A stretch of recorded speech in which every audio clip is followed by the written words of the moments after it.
की गवाही है, आगे आके दे सकते हैं परमेश्वर की महिमा के लिए। मैं मुझसे स्टार्ट करती हूँ। गया हफ्ता में बहुत बीमार थी और मैंने दवाई भी लिया, फिर भी मैं ठीक नहीं। बट जैसे मैंने बोला, प्रभु तू मुझे चंगा कर, क्योंकि तू ही चंगा करने वाला परमेश्वर है। और फिर परमेश्वर ने मुझे पूरी रीति से चंगा किया। इसके लिए प्रभु को धन्यवाद।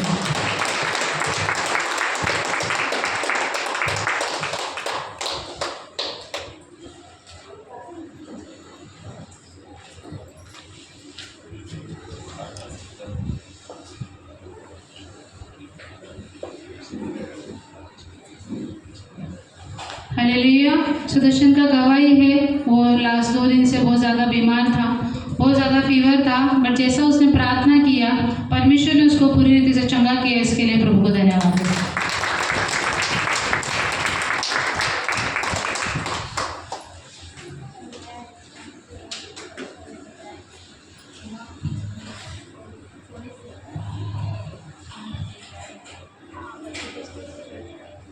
हालेलुया। राधा सिस्टर का गवाही है, जैसे वो बच्चे को स्कूल से छोड़कर आ रहे थे तो उनका एक्सीडेंट होता था, वो मतलब बच गया, परमेश्वर ने उनको बचाया। इसके लिए प्रभु को धन्यवाद।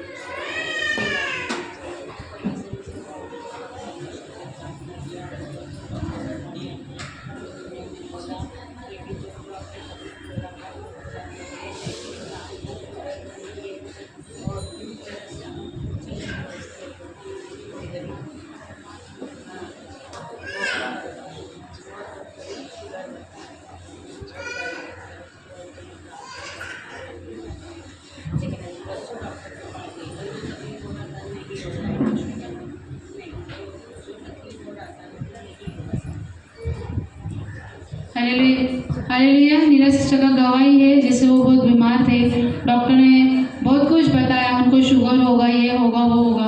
बट जैसा सिस्टर ने प्रार्थना के वचन को कन्फेस किया ना, परमेश्वर ने उनको चंगा भला रखा, ना शुगर है ना कुछ है। इसके लिए प्रभु को धन्यवाद।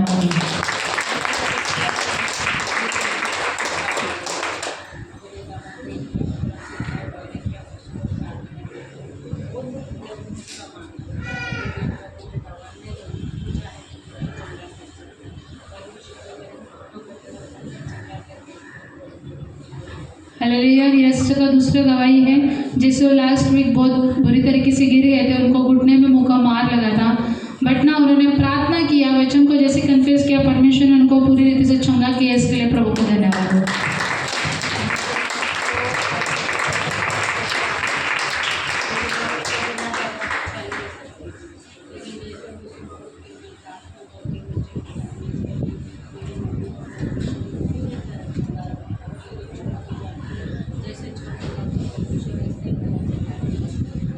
हालेलुया। इनका तीसरा गवाही है, जैसे इनकी मम्मी जी हमेशा बीमार रहती थी, बट जैसा सिस्टर ने प्रार्थना करना स्टार्ट किया, वचन को कन्फेस करना स्टार्ट किया, आज इनकी मम्मी जी पूरी तरीके से चंगी भली, इनको कुछ नहीं हुआ, परमेश्वर उनको संभाले रखा। इसके लिए प्रभु को धन्यवाद।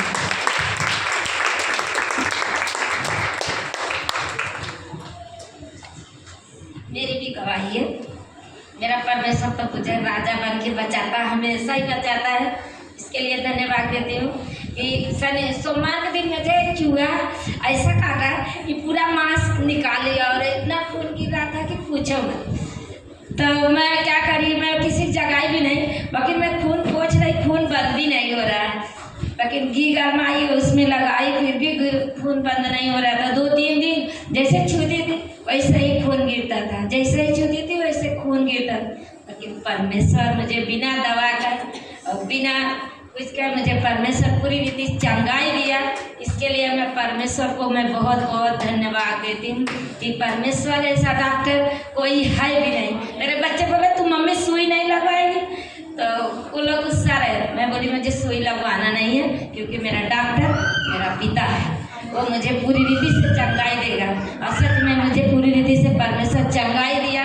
इसके लिए धन्यवाद, क्योंकि इतनी हमारी पूरा काट लिया था नाखून के सही, लेकिन परमेश्वर चंगाई मुझे देने वाला है। इसके लिए धन्यवाद। जैसे अगले संडे के हमको मैं बोली थी कि कि मुझे डॉक्टर ही जाना है, और डॉक्टर मेरा भतीजा बोले सुई उसका रिपोर्ट निकालने का मेरे भाभी को, और वो लोग बोले कि यही लास्ट रिपोर्ट है।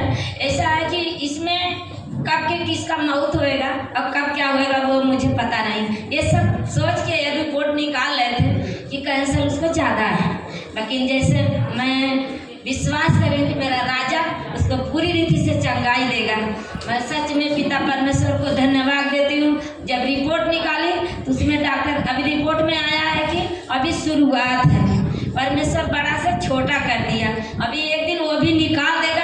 इसके लिए मैं परमेश्वर को बहुत बहुत धन्यवाद देती हूँ कि अभी एक भी दवा भी नहीं कर रही हूँ, लेकिन मेरा भरोसा है कि मेरा पिता चंगाई देगा, मुफ्त में चंगाई देने वाला मेरा डॉक्टरों का डॉक्टर, मेरा राजाओं का राजा मेरा पिता है, और वही मुझे चंगाई मेरे परिवार में देता है। इसके लिए धन्यवाद देती हूँ, क्योंकि मैं बहुत सोच रही थी कि मैं वहाँ पे जाएगी, विजेंद्र सिंह के यहाँ जाएगी, किधर जाएगी कि उसको चंगाई मिले। जब मैं गवाही सुनती तो मेरा दिल बहुत बहुत बढ़ रहा था कि मेरे परिवार में सब लोग रो रहे थे कि मेरी भाभी नहीं बची, लेकिन मेरा भरोसा है कि मेरा डॉक्टरों का डॉक्टर वचन कहता है एक आता उसका पूरा घराना उद्धार पाता है। सच में पिता परमेश्वर पे मैं भरोसा करें, मेरा परिवार बच जाएगा। इसके लिए मैं धन्यवाद देती हूँ, क्योंकि डॉक्टरों का डॉक्टर मेरा राजाओं का राजा मेरा पिता है, और वो मेरे भाभी के मेरे क्या पूरे परिवार को बचाता है।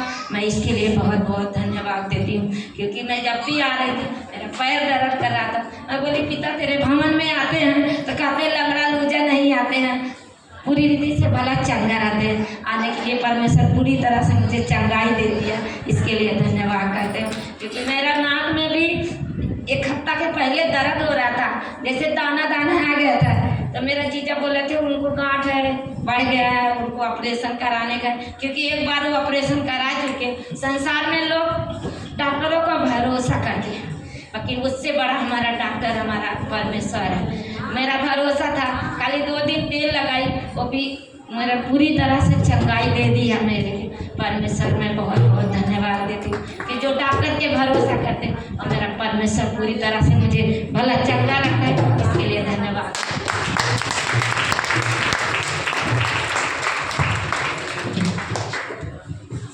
हालेलुया। कैसे आप लोग सब? बहुत अच्छे हैं। क्या? बहुत अच्छे। अरे सब बोलो ना, बहुत अच्छे हैं। मैं परमेश्वर को धन्यवाद देती हूँ। 1 महीने पहले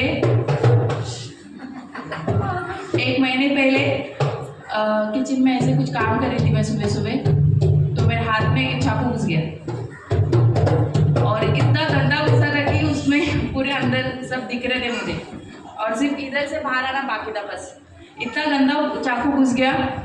और उसके बाद मेरे को सूझी नहीं रहा था मैं क्या करूँ, और मैं कभी नहीं रोती, दर्द के लिए तो मैं कभी भी नहीं रोती, और ना मिशेल के टाइम पे भी, प्रेगनेंसी के टाइम पे भी मैंने कभी नहीं रोया।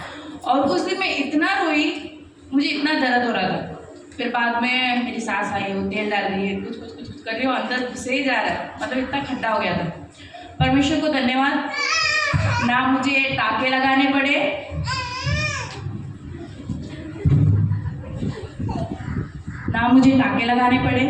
ना मुझे दवा खाना पड़ा, कुछ नहीं करना पड़ा। परमेश्वर ने मुझे मेरा हाथ से चंगा किया। और दूसरी गवाही ये है, उसके पहले संडे हम लोग चर्च नहीं गए थे, क्योंकि मिशन रात भर सोई नहीं, फिर मालन भी नाइट करके आया था तो हम लोग गए नहीं, ऑनलाइन देख रहे थे। तो चर्च खत्म हुआ, मैं खाना गर्म करने के लिए गई, गैस में आग लग गया, जो सिलेंडर होता है उसमें पूरा आग लग गया, और ये बाहर और हम दोनों किचन के अंदर। तो उस समय क्या करना चाहिए वो भी सूझा नहीं, मेरे हाथ में पानी था, मैंने उंडेल दिया पानी से सिलेंडर के ऊपर। तो परमेश्वर ने उस दिन भी हमें बचाया, क्योंकि वो इसमें आग इतना लग गया तो बुझ ही नहीं रहा था। तो परमेश्वर हमेशा हमारे साथ रहता है, और हम उसे कभी नज़रअंदाज करें या हम उसको पीछे छोड़ दें, पर वो हमें कभी नहीं छोड़ता। और मैं एक वचन पढ़ना चाहती हूँ सबके लिए, और एक इसके लिए मुझे मालूम नहीं। हम लोग निकालेंगे रोमियो का 13, सब निकालिए। कौन पढ़ेगा? पढ़ना।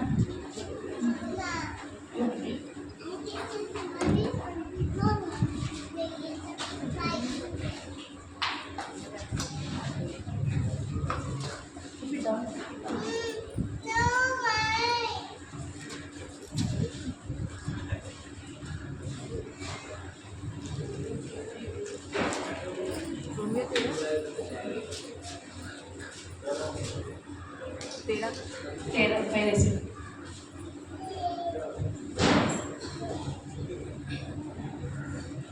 और वचन जब हमें मिलता है, आप लोग घर में वचन पढ़ते हैं, पढ़ने के टाइम पे आप लोगों को क्या लगता है? क्या परमेश्वर आपसे बात कर रहा है, ऐसा लगता है आपको कभी पढ़ने के समय? लगता है कि नहीं लगता है? मुझे तो लगता है। मैं जब भी पढ़ूंगी बाइबल, दिन रात जब भी ये इसका चालू रहता है तभी पढ़ते रहूंगी, मुझे ऐसा लगता है शायद मैं परमेश्वर मुझसे ही बात कर रहा है। जब हम ये सोचेंगे कि मुझसे परमेश्वर बात कर रहा है तो हमें वचन उत्साहित करेगा। इन केस जब वचन हमें कुछ ऐसा ताड़ना दे रहा है तो हमें सोचना चाहिए कि कुछ तो परमेश्वर हमें सिखा रहा है।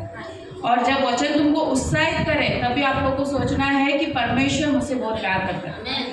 परमेश्वर प्यार भी करता है, ताड़ना भी देता है, और उसको जब नीचे गिराना है हमें वो भी उसको मालूम है। इसके लिए जब भी हम परमेश्वर का वचन को पढ़ते हैं, उसको समझना है कि हम क्या पढ़ रहे हैं, क्या नहीं पढ़ रहे हैं।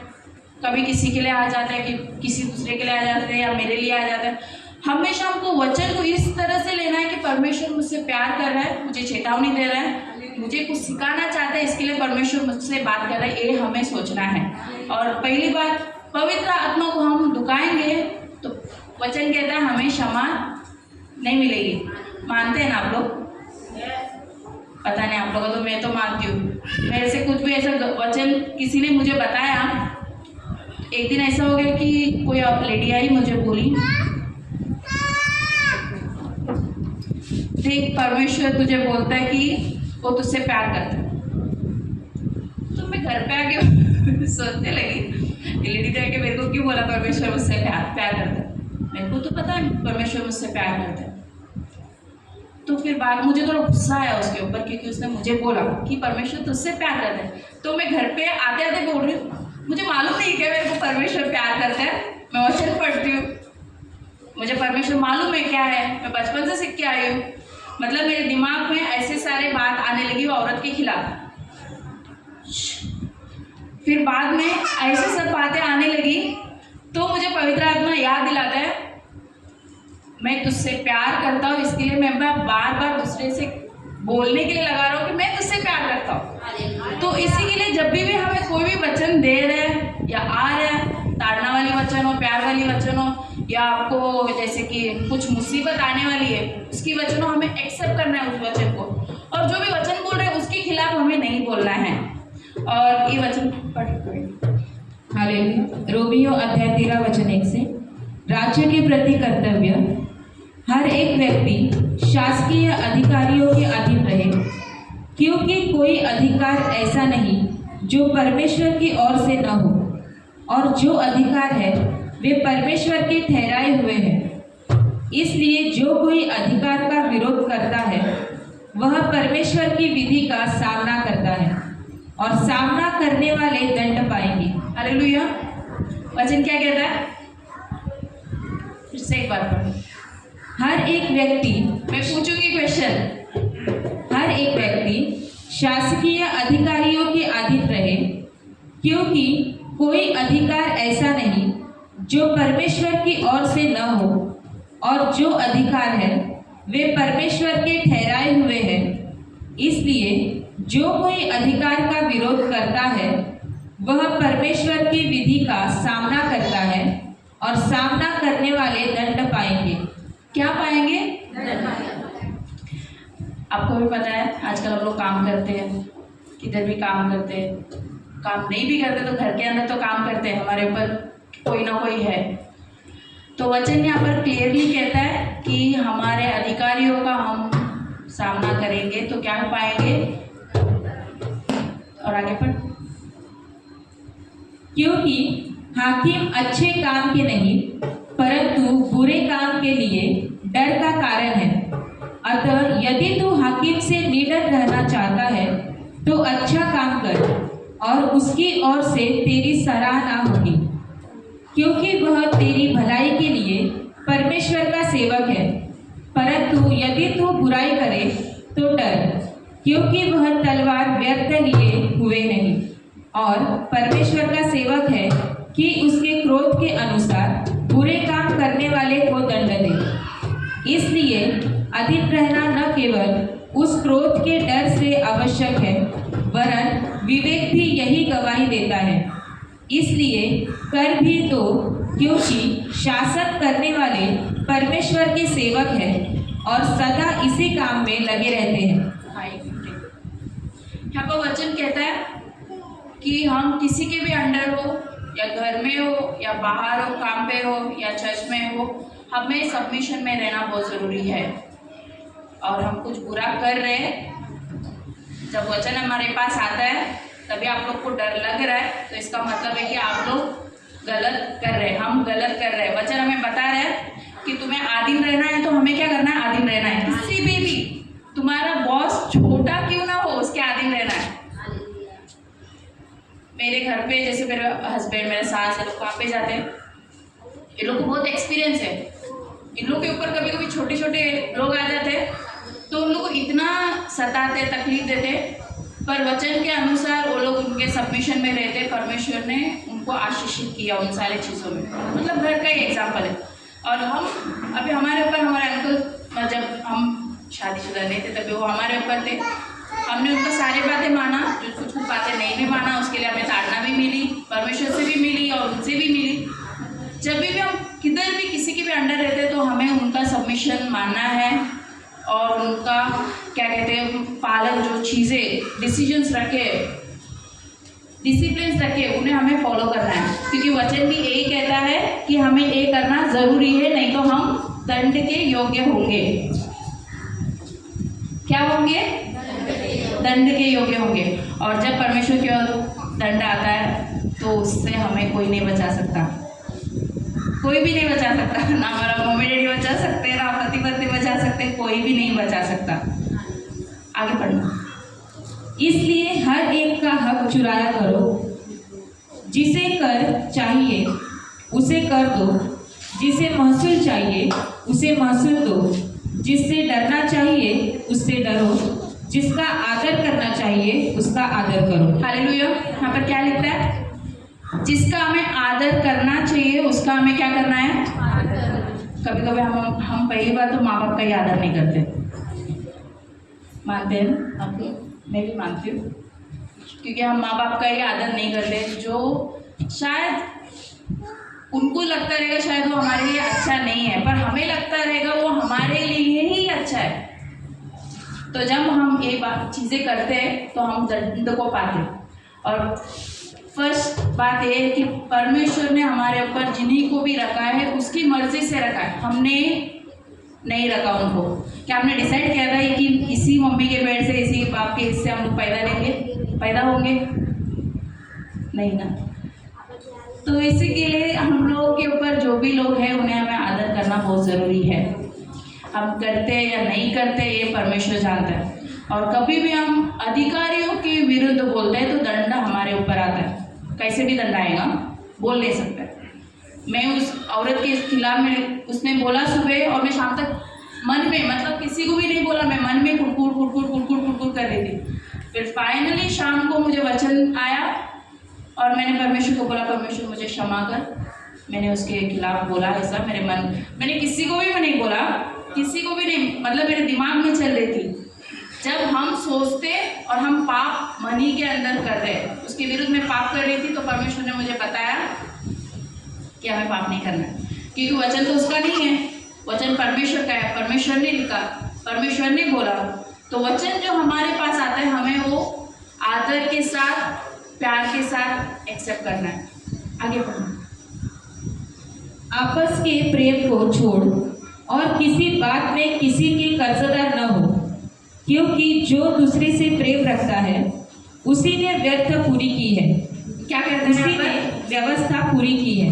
मतलब कुछ बाइबल में कुछ लिखे या नहीं लिखे, पर प्यार के बारे में बहुत लिखा है। हम प्यार से किसी को पानी भी पिला देते, परमेश्वर हमें उसका प्रतिफल देता है और आदर करता है। हालेलुया।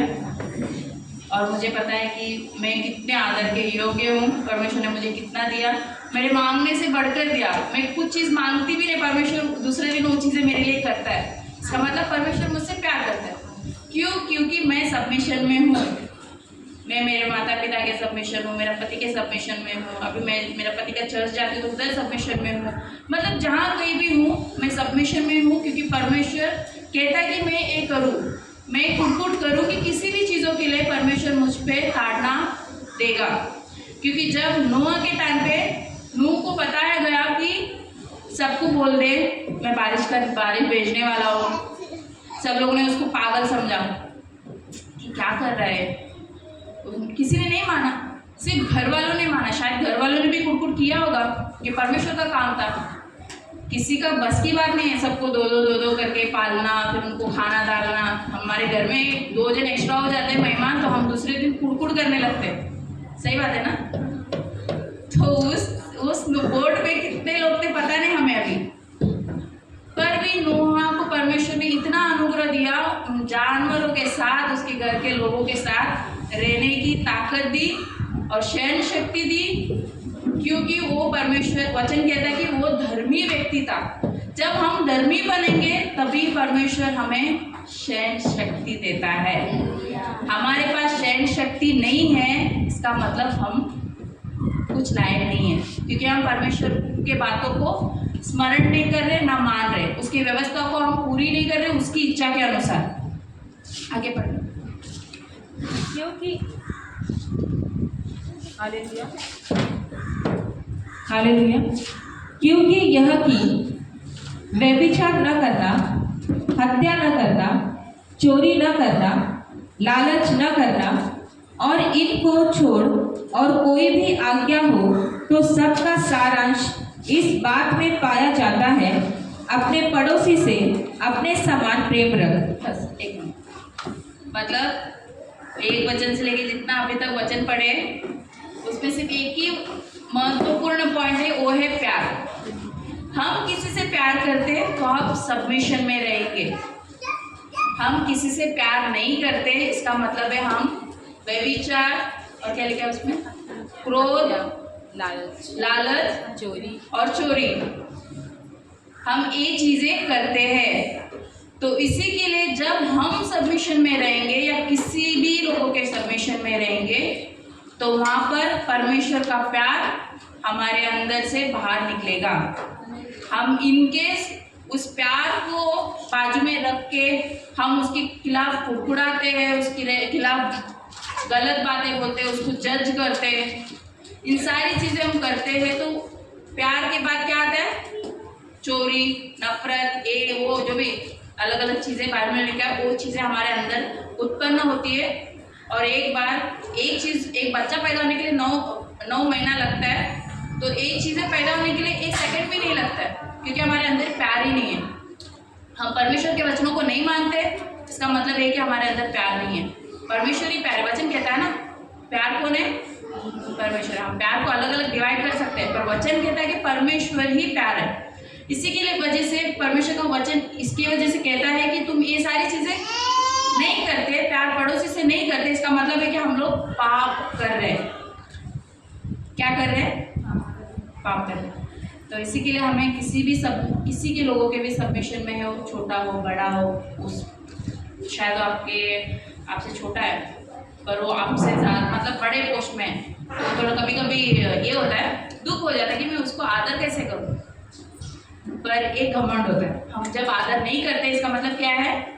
घमंड है, ईगो हर्ट होता है। आजकल बहुत होता है ईगो हर्ट, किसी के सबमिशन में आना। पर परमेश्वर यही कहता है कि हमें बुलाया गया है, हम नहीं आए। आपको बुलाया किसी ने? मैंने बुलाया आप लोग को? मैंने नहीं बुलाया आप लोग को। किसने बुलाया? परमेश्वर ने बुलाया। परमेश्वर का वचन कहता है कि मैंने तुम्हें चुना, तुमने मुझे नहीं। तो इसी के लिए हमें जिसने चुना उसके काम को हमें करना है, हमारा काम को नहीं। जिसने हमारे ऊपर रखा उसको आदर करने के लिए परमेश्वर बोल रहा है, मैं नहीं बोल रही हूँ, वचन बोल रहा है। तो इसी के लिए वचन क्या कहता है वो हमें पालन करना है। आप कभी कभी हमें बुरा लगता है बातों, वचन एकदम स्ट्रेट फॉर आके छीन के जाता है। ऐसा वचन कहता है कि मेरा वचन 2-धारी तलवार है, तो इसी के लिए वो छेदता है। तो इसी के लिए परमेश्वर को धन्यवाद हो कि जब भी हम वचन पढ़ते या किसी के पास भी आता है हमें हर्ट नहीं होना है, क्योंकि वचन हमसे बात कर रहे हैं। और कभी कभी क्या होता है कि चीज़ों वचन को हम नहीं मानते, हमारा वचन पहला वचन ही कहता है जब हम नहीं मांगते, आज्ञा को नहीं मांगते, दंड के योग्य होते हैं।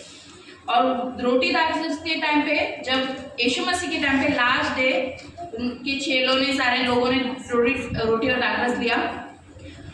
जो लाजरस था उसने भी दाखरस और रोटी लिया था ना, लिया था क्या? लिया था। वचन कहता है कि उन्होंने लास्ट अंतिम भोज किया था यीशु मसीह क्रूसीफाई होने के पहले। तो प्रभु के मेज में बैठकर खाना खाने के बाद भी उसने पाप किया, पर बाद में वो बेचारा सुसाइड किया। तो इसीलिए हमें मेज की भी आदर करना है। जैसे हम ब्रेड एंड वाइन लेते हैं, उसका हमें बहुत आदर करना है। ये सोच के लेना है कि परमेश्वर मैं तेरा शरीर को ले रही हूँ, इसका मतलब परमेश्वर मुझ में रहता है, हम उसको ही ले रहे हैं, उसको ही स्मरण कर रहे हैं। तो हमें पाप को बाजू में रखना है। किसी को भी बुरा लगा तो मुझे माफ़ करो, पर मुझे वचन आया इसकी वजह से मैंने बोला। और हमें सबमिशन में रहना है, कोई भी हो। ये किसके लिए मुझे मालूम नहीं, आपको खुद ऐसा लग रहा है तो आई एम सो सॉरी, पर परमेश्वर को धन्यवाद दो। परमेश्वर ने मुझे इस वचन से आशीष किया और सिखाया है।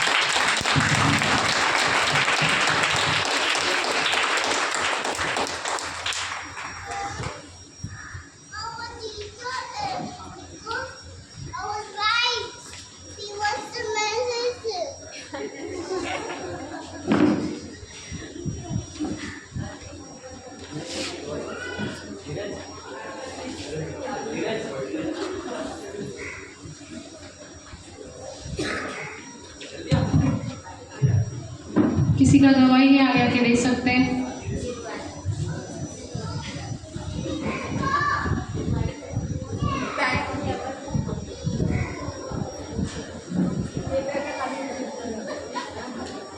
धीरज का गवाही है, वो कल से बीमार था, बट जैसा उसने प्रार्थना किया परमेश्वर ने उसको पूरी रीति से चंगा दिया।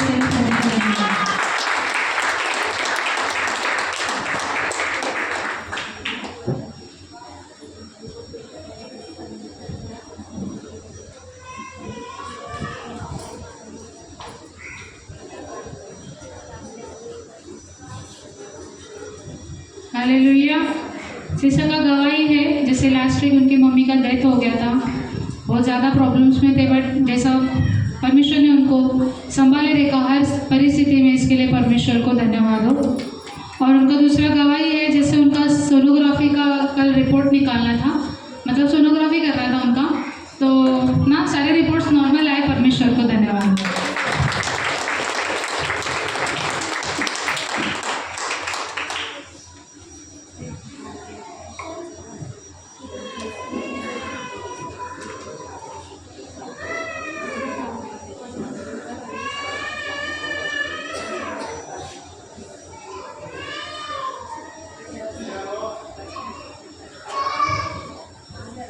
हालेलुया। शिक्षा का गवाही है, जैसे इनके बहन का बेटा जिनकी एज ज़्यादा है, उनको लड़की नहीं मिल रही थी, बट जैसे उन्होंने प्रार्थना किया परमेश्वर ने उनके शादी के रास्ते को खोल लिया, इसके लिए प्रभु का धन्यवाद है। और लड़की भी मिल गई, इसके लिए प्रभु का धन्यवाद है।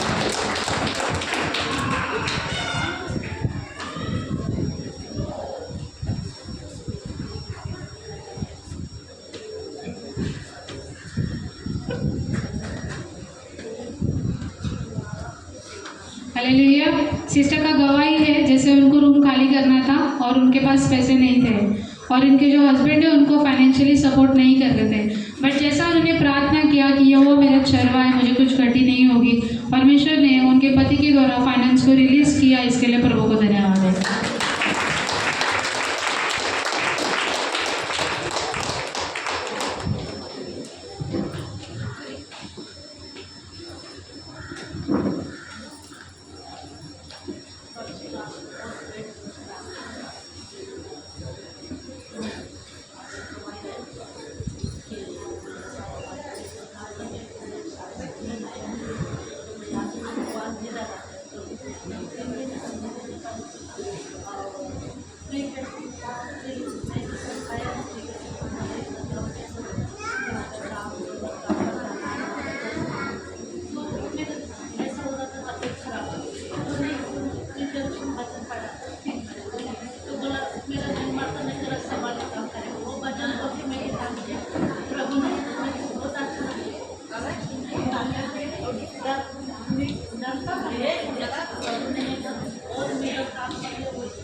हालेलुया। सिस्टर का गवाही है, 2 दिन पहले उनका पेट दुख रहा था ना, जैसा उन्होंने प्रार्थना किया परमेश्वर ने उनको पूरी रीति से चंगा किया, इसके लिए प्रभु को धन्यवाद हो। और उनका दूसरा गवाही है, जैसे ना उनको काम पे जाना था और बच्चा भी है, मतलब सारा सब कुछ यही काम करते हैं, घर का हो बाहर का हो, बट उनको ऐसा डर लग रहा था कि मैं बीमार पड़ जाऊंगी। बट जैसा उन्होंने प्रार्थना किया, परमेश्वर उनको बल दिया, ताकत दिया, इसके लिए परमेश्वर को धन्यवाद। उनको चंगा वाला रखा, इसके लिए प्रभु को धन्यवाद। किसी का गवाही आगे आके दे सकते हैं फटाफट परमेश्वर की महिमा के लिए।